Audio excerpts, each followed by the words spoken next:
Hello दोस्तों, स्वागत है आप सभी के आपके अपने चैनल पवन स्मार्ट स्टडी पर। तो आज के इस वीडियो में लेकर आए हैं दोस्तों क्लास 8 SA1 एग्जामिनेशन 2025 हिंदी के लेकर आ गए हैं, जिसमें हम लोग MCQ और सब्जेक्टिव दोनों टाइप के क्वेश्चन को करेंगे। ठीक है दोस्तों, इसका एग्जाम जो है दोस्तों आप लोग का सितंबर मंथ में होने वाला है। ठीक है दोस्तों, साइंस का अपलोड हो चुका है, उसको आप लोग देख लेंगे। इस वीडियो में हम लोग हिंदी के देखेंगे दोस्तों। ठीक है, और जो भी क्वेश्चन बताएंगे दोस्तों ये सारा का सारा मोस्ट इम्पोर्टेंट होने वाला है। चलिए तो शुरू करते हैं आज के इस वीडियो को। उससे पहले दोस्तों अगर आपको वीडियो पसंद लगेगी तो वीडियो को लाइक कर लीजिएगा, एंड दोस्तों चैनल पे नहीं होंगे चैनल को सब्सक्राइब कर बेल आइकन को भी ऑल जरूर कर लीजिएगा और वीडियो को हाइप कर लीजिएगा। चलिए तो शुरू करते हैं आज की इस वीडियो को।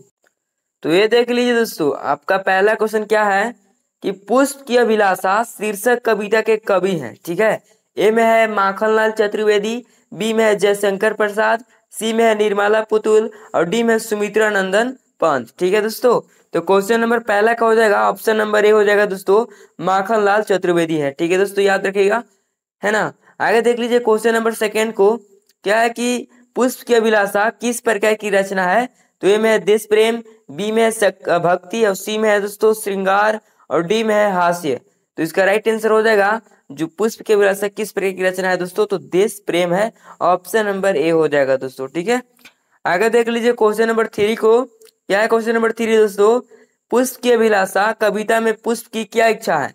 ए में है मातृभूमि के वीर सपूतों के पद पर बिछना, बी में देख लीजिए दोस्तों मातृभूमि के लिए अपमान, सी में है जन्मभूमि की लालसा और डी में है देवों को चढ़ाया जाना। ठीक है, तो क्वेश्चन नंबर पहला का हो जाएगा ऑप्शन नंबर ए दोस्तों, मातृभूमि के वीर सपूतों के पद पर बिछना। ठीक है दोस्तों, आगे बढ़ते हैं क्वेश्चन नंबर फोर की तरफ। तो ये देख लीजिए क्वेश्चन नंबर फोर क्या है कि छोटा जादूगर पाठ के आधार पर किसके मुंह पर तिरस्कार की हंसी फूट पड़ी। तो ए में बड़े भाई के, बी में छोटे जादूगर के, सी में भीड़ के और डी में माँ के। तो right answer option number B हो जाएगा दोस्तों, छोटे जादूगर के। ठीक है, आगे देख लीजिए क्वेश्चन नंबर फाइव, क्या है क्वेश्चन नंबर फाइव, छोटा जादूगर के चरित्र की मुख्य विशेषता थी। तो क्या थी दोस्तों, तो देख लीजिए ऑप्शन आपका है देशभक्त, बी में मातृभक्त, सी में स्वाभिमानी और डी में उपरोक्त सभी। तो देखिए दोस्तों ये जो है आपका उपरोक्त सभी हो जाएगा, ऑप्शन नंबर डी हो जाएगा दोस्तों। ठीक है, ये सभी जो है वो जो है ना क्या था दोस्तों, ये सभी की सभी मुख्य विशेषता थी, है ना। आगे देख लीजिए क्वेश्चन नंबर सिक्स को, क्या है कि छोटा जादूगर के पैसे कमाने का क्या उद्देश्य था दोस्तों। तो ए में है पढ़ाई जारी, बी में बीमार माँ के लिए दवा और पथ्य, है ना, सी में करना और डी में गरीब दोस्त की सहायता करना। तो ऑप्शन नंबर बी हो जाएगा क्या दोस्तों, बीमार माँ के लिए दवा और पथ्य। ठीक है दोस्तों, तो बी आप लोग करेंगे। आगे देख लीजिए क्वेश्चन नंबर सेवन को, क्या है कि संगति का कैसा प्रभाव हमारे आचरण पर पड़ता है। तो बुरा प्रभाव, गुप्त प्रभाव, समान या इनमें से कोई नहीं। तो देखिए दोस्तों गुप्त प्रभाव पड़ता है। ठीक है, तो ऑप्शन नंबर बी इसका करेक्ट आंसर हो जाएगा। आगे देख लीजिए क्वेश्चन नंबर एट को, क्या है कि हम लोग कैसी मिट्टी की मूर्ति के समान रहते हैं। तो ए में है पकी, बी में है कच्ची, सी में कोमल और डी में लाल। तो right answer option number B हो जाएगा दोस्तों, कच्ची। ठीक है, आगे देख लीजिए क्वेश्चन नंबर नाइन को, क्या है कि मित्रों के चुनाव के तरीके पर उसके जीवन की क्या निर्भर हो जाती है। तो ए में है दोस्तों सफलता, बी में असफलता, सी में अच्छाई और डी में बुराई। तो राइट आंसर हो जाएगा क्वेश्चन नंबर नाइन का दोस्तों, ऑप्शन नंबर ए हो जाएगा सफलता दोस्तों, है ना। आगे बढ़ते हैं, आगे देख लीजिए क्वेश्चन नंबर टेन को दोस्तों, क्या है कि पद की पहचान शीर्षक कविता में कवि ने स्वप्न पर मुग्ध होने से माना क्यों किया है। तो ए में है सपने सच होते हैं, बी में सपने पद की बाधा होते हैं, सी में सपने सत्य से परे होते हैं और डी में सपने बेकार होते हैं। तो देखिए दोस्तों इसका जो राइट आंसर हो जाएगा ऑप्शन नंबर सी हो जाएगा, सपने सत्य से परे होते हैं। ठीक है दोस्तों, आगे देख लीजिए क्वेश्चन नंबर 11 को, क्या है कि पद की पहचान कविता में सफल रही कौन है। तो ए में देख लीजिए मूर्ख, है ना, बी में दोस्तों महान लोग, सी में वाचाल और डी में व्यंगकार। ठीक है दोस्तों, तो देखिए ये जो हो जाएगा आपका राइट आंसर क्वेश्चन नंबर 11 का, पद की पहचान कविता में सफल रही कौन है।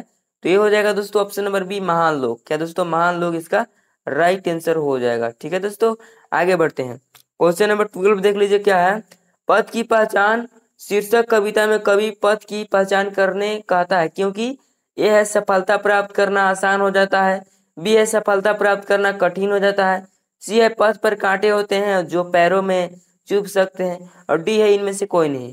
तो क्वेश्चन नंबर 12 का हो जाएगा ऑप्शन नंबर ए दोस्तों, सफलता प्राप्त करना आसान हो जाता है। ठीक है दोस्तों, आगे देख लीजिए। क्वेश्चन नंबर 13 है, पथ पर चलने के पहले किस चीज की पहचान कर लेनी चाहिए? तो ए में है परेशानियों की, बी में है बाट की, सी में सफलता की और डी नक्शे की।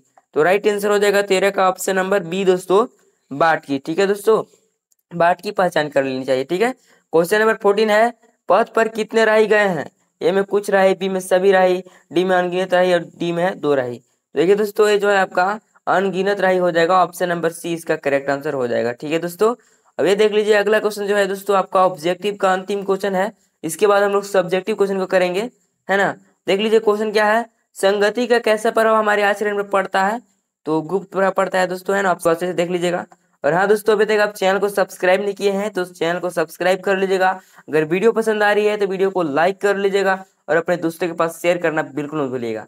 चलिए अब हम लोग सब्जेक्टिव क्वेश्चन को देख लेते हैं। तो ये देख लीजिए क्वेश्चन नंबर 16 क्या है कि पुष्प की अभिलाषा कविता में पुष्प के द्वारा क्या अभिलाषा व्यक्त की गई है? तो उत्तर को देख लीजिए। प्रस्तुत कविता में पुष्प की अभिलाषा है कि उसे मातृभूमि के लिए प्राणोत्सर्ग करने वालों के पथ पर ही डाला जाए, उसे अपने अन्य उपयोग की कोई इच्छा नहीं है। ठीक है दोस्तों, ये हो गया आपका। अगला क्वेश्चन देख लीजिए, क्वेश्चन नंबर 17, है ना। क्वेश्चन नंबर 17 है कि मातृभूमि से आप क्या समझते हैं? ठीक है दोस्तों, मातृभूमि से आप क्या समझते हैं? तो आंसर को देख लीजिए दोस्तों। मातृभूमि का अर्थ है हमारी माता के समान ऐसी भूमि जो जन्म से लेकर मृत्यु तक हमारा पालन पोषण करे। माता के समान होने के कारण मातृभूमि हमें प्राणों से भी प्यारी होती है। ठीक है दोस्तों, अगला क्वेश्चन देख लीजिए, क्वेश्चन नंबर 18 क्या है दोस्तों, देवों के सिर पर चढ़कर अपने भाग्य पर इठलाने से पुष्प क्यों बचना चाहता है? तो आंसर देख लीजिए। देवों के सिर पर चढ़कर अपने भाग्य पर इठलाने से पुष्प इसलिए बचना चाहता है क्योंकि वह गर्व करने के उपरांत होने वाले घमंड रूपी दुर्गुण से बचना चाहता है। ठीक है दोस्तों, ये हो गया आपका। आगे बढ़ते हैं दोस्तों, क्वेश्चन नंबर 19 क्या है? क्वेश्चन नंबर 19, लेखक उस 13-14 वर्ष के लड़के को आश्चर्य से क्यों देखने लगा? तो आंसर को देख लीजिए दोस्तों, ध्यान से आप लोग देखेंगे, है ना, क्योंकि एक एक क्वेश्चन इंपॉर्टेंट है। आंसर होगा लेखक उस 13-14 वर्ष के लड़के को आश्चर्य से देखने लगा क्योंकि लड़के ने स्वावलंबन और मातृभक्ति की भावना दिखाई थी और लेखक से कहा था कि तमाशा देखने नहीं दिखाने निकला हूँ, कुछ पैसे ले जाऊंगा तो माँ को पथ्य दूंगा, मुझे शरबत न पिलाकर अपने मेरा खेल देखकर मुझे कुछ दे दिया होता तो मुझे अधिक प्रसन्नता होती। ठीक है दोस्तों, ये हो गया आपका। आगे बढ़ते हैं, क्वेश्चन नंबर 20 क्या है? क्वेश्चन नंबर 20 कि छुट्टियां बिताकर लेखक जब कलकत्ते से चला तो रास्ते में उसने क्या देखा? तो आंसर को देख लीजिए। छुट्टियां बिताकर लेखक जब कलकत्ते से चला तो रास्ते में उसने देखा कि छोटे जादूगर का रंगमंच सजा था। वहां बिल्ली रूठी रही थी, है ना, भालू मनाने चला था, ब्याह की तैयारी थी। पर यह सब होते हुए भी जादूगर की वाणी में प्रसन्नता नहीं थी। जब वह औरों को हंसाने की चेष्टा कर रहा था तब जैसे स्वयं कांप जाता था, मानो उसके रोए रो रहे थे। लेखक के पूछने पर कि आज खेल जमा क्यों नहीं, उसने कहा कि माँ ने कहा है कि आज तुरंत चले आना, मेरी घड़ी समीप है। ठीक है, ये हो गया आपका आंसर। आगे देख लीजिए दोस्तों, क्वेश्चन नंबर 21 क्या है? क्वेश्चन नंबर 21 कि कहानी में लेखक ने छोटा जादूगर के लिए क्या क्या किया? तो आंसर को देख लीजिए। कहानी में लेखक ने छोटा जादूगर को शरबत पीने वालों को देखते हुए पाया था। लेखक के मन में छोटे जादूगर के प्रति जो संवेदना थी उसे उसने कहानी के अंत तक निभाया। सर्वप्रथम उसने छोटा जादूगर, है ना, को कार्निवाल का आनंद मित्रवत उठाने में मदद की, उसे शरबत पिलाया, बातों बातों में जो है घर परिवार की जानकारी ले ली, निशानेबाजी में हिस्सा लेने में मदद किया, जिसके कारण छोटे जादूगर के पास तमाशा दिखाने हेतु सामग्रियों की व्यवस्था हो सकी। बालक सचमुच छोटा जादूगर बन गया। ये हो गया आपका दोस्तों। और आगे देख लीजिए दोस्तों, क्वेश्चन नंबर 22 है ना, क्या है कि विश्वास पात्र मित्र जीवन की एक औषध है, आशय स्पष्ट करें। ये आपका अंतिम क्वेश्चन है। चलिए इसका आंसर को देख लेते हैं।